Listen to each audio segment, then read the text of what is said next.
You can see that we've already treated this part of the hand. This part of the hand is still quite hollow.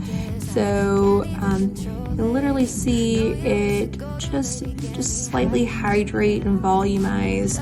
I'm just directing it in areas of the hollowing of the hands. We're using a cannula, which is just basically a flexible hollow straw. It's not a needle, and our patient is very comfortable.